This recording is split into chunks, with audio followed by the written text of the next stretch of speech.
এটা কি মানে জাস্টিস দেওয়ার নামে একটা ইলেকশন কমিশনের ইনজাস্টিস চলছে না? তারাই তো টোটালটা কন্ট্রোল করছে। আর ভারত সরকার, অমিত শাহর অফিস, নরেন্দ্র মোদীর অফিস ফোন করে করে যাকে পারছে থ্রেট করছে, আর বলছে এখানে 20 লক্ষ জওয়ান পাঠাও, তারা নাকি ভোটের ভেতরে গিয়ে ছাপ্পা দেবে। পরিকল্পনা অনেক।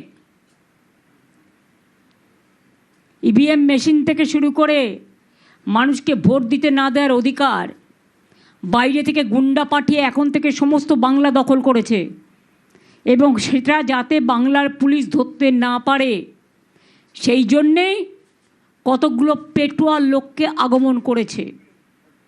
আর যত বেছে বেছে অবজারভার, একটা অ্যাসেম্বলিতে একটা পুলিশ অবজারভার, একটা এক্সপেন্ডিচার অবজারভার, আর একটা জেনারেল অবজারভার, এত লোককে খাওয়াবে কে? 2024-এ 2000 কোটি টাকা আমরা পাইনি। এ তো আমাদের সব গ্যাস নিয়ে নেবে। আমার তখন ভয় গ্যাস নিয়ে, লোকে এলপিজি পাবে না। যদি 10 লাখ পুলিশ আর এতগুলো অবজারভার এসে বসে, তাদের রাখবো কোথায়? সব হোটেলে রাখবে। হোটেলের টাকা কে দেবে? তাদের পেছনে পেছনে পুলিশের এসকর্ট ঘুরবে, সিএপিএফের ঘুরবে, এজেন্সির ঘুরবে, বর্ডার থেকে টাকা আমদানি করবে। বিজেপির সব চিফ মিনিস্টার এখানে বসে থাকবে, কুচো থেকে পুনা, রুই থেকে পুই, সব বসে থাকবে। তারা তো বাংলার সব খেয়ে নেবে। বাংলার মানুষের খাবারটাই বন্ধ করে দিচ্ছে। অধিকার কারা শুধু নয়, এত গ্যাস পাবে কোত্থেকে? এদের জন্য তো অনেক গ্যাস লাগবে। তাহলে মানুষ গ্যাসের সময় লাইন, আর তোমাদের সময় কি? এটা সাইন, ভোটের সাইন। সুতরাং মানুষকে বুড়বাক বানানো এত সহজ নয়।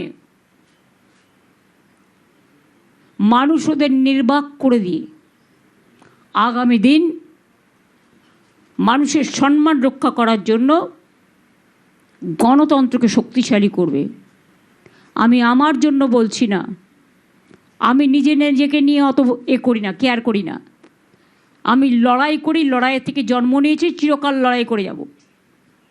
কিন্তু বাংলার মানুষের ওপর যাতে অত্যাচার না হয়, বাংলার মানুষের অধিকার যাতে রক্ষা হয়, বাংলার মানুষ যাতে বাংলায় থাকতে পারে, তার জন্যই বলছি এবারের লড়াইটা। ওদিকে যেমন তৃতীয় যুদ্ধ প্রায় শুরু হয়ে গেছে, এটা আবার বিজেপির স্বৈরাচারী যুদ্ধ শুরু হয়ে গেছে। সামনাসামনি লড়তে না পেরে পেছনের লোক দিয়ে করাচ্ছে। এবং এখন আর পেছনের লোক দিয়ে করানো নয়, এখন তো সবটাই প্রকাশ্যে এসে গেছে। আমি চিঠিগুলো কেন দিয়েছি জানেন?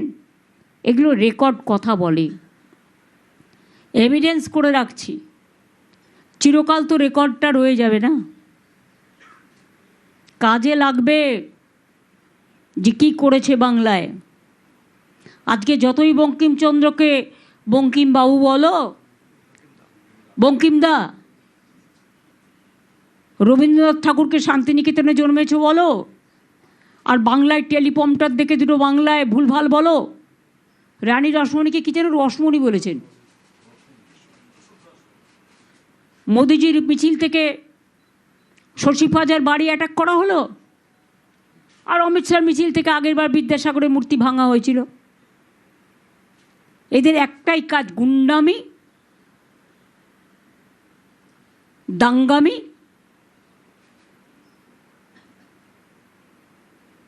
চক্রামি, মানে চক্রান্তকারী।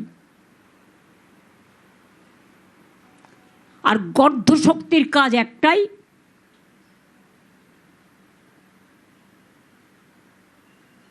মানুষের ব্রেনটাকে এআই দিয়ে দখল করে নিয়ে ভালো কাজে না লাগিয়ে অনেক এজেন্সি, অনেক টাকা বিজেপির করছে লুট, বলছে ঝুট। মানুষের জন্য কিছু নেই। এটাকে লড়াই করতে হবে। আমি আমার কর্মীদের, সাধারণ মানুষকে বলবো, চিন্তা করার কোনো কারণ নেই।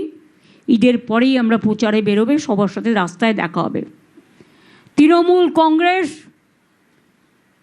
ঠিক ঘাস যেমন মাটিতে জন্মায়, তৃণমূল মানে হচ্ছে অরিজিনাল নিচু স্তরের মানুষের স্তরে। তৃণমূল কংগ্রেস জোড়াফুল চিহ্ন নিয়েই মানুষের জন্য, মানুষের স্বার্থে, মানুষের পাশে দাঁড়িয়ে সবার জন্য দরকার বাংলায় তৃণমূল কংগ্রেসের সরকার, জোড়াফুলের সরকার। এই জন্য লড়াই চালিয়ে যাচ্ছে এবং জিতবে। যেতে তারাই যারা কোনো ছল চাতুরি না করে। মনে রাখবেন, শ্রীকৃষ্ণ বলেছিলেন কর্মই ধর্ম। আমরা কর্ম করে গেছি, কর্ম করে যাব।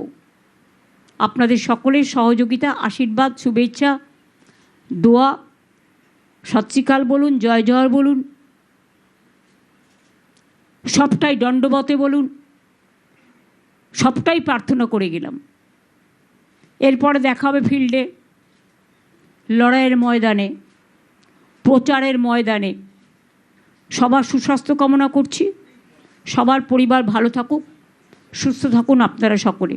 आप लोगों को शुभकामना है सबको नवरात्रि का। और जो लोग ईद, काल ईद है, ईद मुबारक भी दे रहा है। और जिसको नया साल भी बिता रहा है, नया साल का शुभकामना भी है। आप लोग अच्छा रहे, सुस्त रहे और दिल से प्यार कीजिए कि तृणमूल कांग्रेस छोड़ के और कोई पार्टी बंगाल को बचाने नहीं सीखता है, जिंदा रखने नहीं सीखता है। अगर आपका खाना ठीक से है, বাঙালিরা যেমন মছলি খায়, মাছ খায়, নন বেঙ্গলিরা আবার তাদের মতো খায়। সবার ধর্ম, সবার অধিকার যেন সম্পূর্ণভাবে রক্ষা হয়, এটাই আমরা আপনাদের। सबको साथ एक साथ में रहना चाहिए, सबका साथ सबको विकास। मोदी जी का भाषण मत सुनिए, सबका साथ सबको विनाश कर दिया। विकास तो नहीं हुआ, विनाश कर दिया। और बेटी पढ़ाओ बेटी बचाओ के नाम पे सब अपना पब्लिसिटी करके पूरा बेटी हटाओ, महिला हटाओ, किसान हटाओ और बीजेपी गुंडा बचाओ। ये जमींदारी नहीं चलेंगी। तैयार हम लोग हैं, आप लोग भी तैयार रहिए। Thank you so much.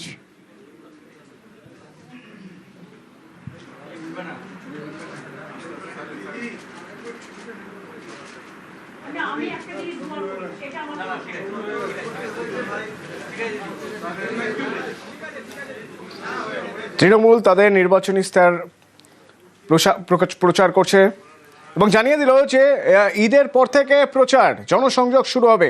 Mamata Bandyopadhyay রয়েছেন, তার সঙ্গে রয়েছেন অভিষেক বন্দ্যোপাধ্যায়।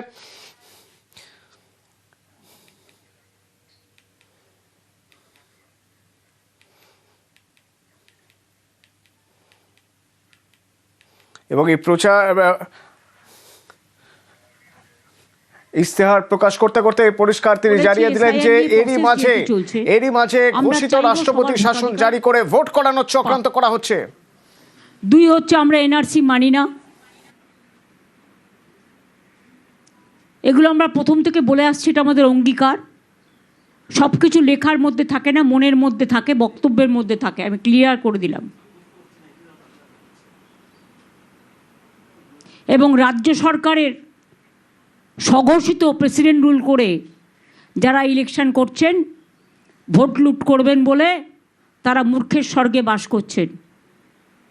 বিহারে প্রেসিডেন্ট রুল করেছিলেন, বুঝে গেছিলেন কি হয়েছিল। আর এখানে তো ঘোষিতই করেই করছেন, শুধু পেছন থেকে খেলছেন। পেছন থেকে না খেলে সামনে থেকে খেলুন। সবটাই তো খেলেছেন, বাকি তো কিছু নেই। আর বিজেপি খুঁজতে গিয়ে আর কত উকুন বাঁধবেন? এত বিজেপি অফিসার কোথা থেকে পাবেন? গুজরাট, হরিয়ানা, রাজস্থান, মধ্যপ্রদেশ, আসাম, বাকি কোথায় আছে? এ তো উকুন বাছার মতো করে করছেন। তার থেকে তো এখন ওষুধ বেরিয়ে গেছে, মেডিসিন বেরিয়ে গেছে। ওটা মাথায় দিলেই তো উকুন চলে যাবে। ওটা মানুষ তৈরি করে রাখছে, যারা উকুন বাঁধছেন তাদের উকুনগুলো যাতে আর কোনোদিন না পারে আর একটা অ্যান্টি করে রাখছে। Thank you.